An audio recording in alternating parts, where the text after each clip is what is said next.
आप देख रहे हैं इंडिया न्यूज का डिजिटल प्लेटफॉर्म। आपके साथ मैं रचना बंसल। तमिलनाडु के मुख्यमंत्री एमके स्टालिन और उनके बेटे हैं उदयनिधि स्टालिन जो कि सरकार में मंत्री भी हैं, उन्होंने एक बयान दिया है और ये बयान बहुत तेजी से वायरल भी हो रहा है और इस पर विरोध भी बहुत तेजी से आगे बढ़ रहा है। अब जिस तरीके से ये बयान सामने आया है उसको लेकर बीजेपी के रिएक्शंस भी सामने आए हैं। क्या ये बयान है, मैं बता देती हूँ आपको। उदयनिधि स्टालिन ने कहा है कि सनातन धर्म जो है वो किसी डेंगू, मलेरिया, मच्छर, कोरोना की तरह है जिसका सिर्फ विरोध नहीं होना चाहिए बल्कि उसे जड़ से खत्म कर देना चाहिए, क्योंकि लोगों को धर्म जाति के नाम पर बांटने की कोशिश होती है। ये बयान उन्होंने दिया, बयान का विरोध शुरू हो गया, बीजेपी हमलावर हो गई और अब ये रिएक्शन सामने आने लगे। जो संत समाज के लोग हैं, जो धर्म गुरु हैं, वो कहने लगे कि सनातन तो सदियों से चला आ रहा है और अब ये था, है और रहेगा, इसे किसी भी तरह से खत्म नहीं किया जा सकता या फिर इसके वजूद पर सवाल नहीं उठाया जा सकता। सीधे तौर पर ये नाराजगी भी है। चक्रपाणी महाराज हैं, साथ ही साथ राम मंदिर के पुजारी हैं जो कि इस पर विरोध जता रहे हैं। साथ ही साथ जो बीजेपी के तमाम बड़े चेहरे हैं उनके जरिए इस पर विरोध दर्ज कराया गया है और ये कहा गया है कि उदयनिधि स्टालिन को माफ़ी मांगनी चाहिए, साथ ही साथ कानूनी कार्रवाई के लिए वो तैयार रहें। जो उदयनिधि स्टालिन के जो बाकी पार्टी कार्यकर्ता हैं वो ये कह रहे हैं कि बयान को तोड़ मरोड़ कर पेश किया गया है। उदयनिधि स्टालिन कह रहे हैं मैं अपने शब्दों पर कायम हूँ, मैं किसी भी तरह की कानूनी कार्रवाई फेस करने के लिए तैयार हूँ क्योंकि मेरे शब्दों में कुछ भी गलत नहीं है, मैंने सही परिप्रेक्ष्य में इस बयान को दिया था। ये बयान मुश्किलें बढ़ा सकता है इंडिया गठबंधन की, क्योंकि अलग अलग पार्टी, अलग अलग चेहरे इस गठबंधन से जुड़े हुए हैं।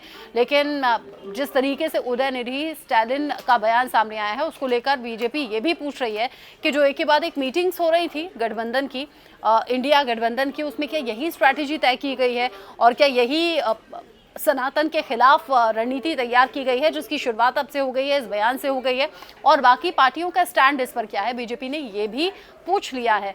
कुछ रिएक्शंस हैं जो आपको सुनने चाहिए। और इस बीच राम जन्मभूमि के जो मुख्य पुजारी हैं आचार्य सत्येंद्र दास, उन्होंने भी कह दिया है कि सनातन धर्म तो सदियों से अस्तित्व में है और रहेगा।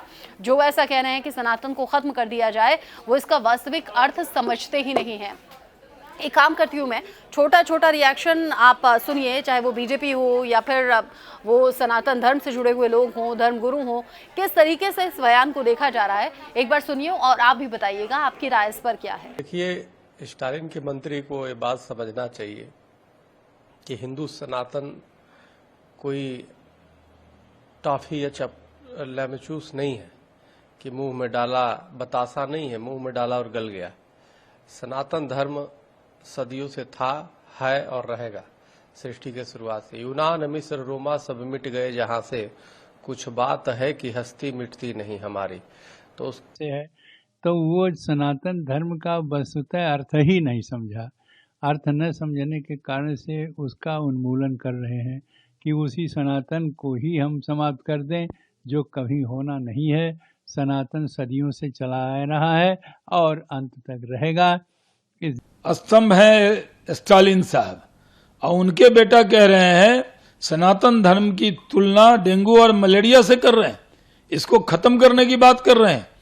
कांग्रेस पार्टी को और जो एनडीए अलायंस के अंदर मेंबर हैं उनको अपनी राय स्पष्ट करनी चाहिए कि क्या वो लोग इकट्ठे होकर अलायंस बना रहे हैं या सनातन धर्म को खत्म करने के लिए और इसको डेंगू मलेरिया से तुलना करने के लिए इस तरह की बयानबाजी करवा रहे हैं।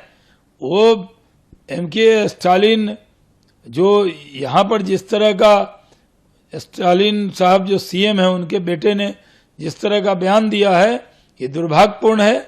इसकी जितनी भी निंदा की जाए कम है।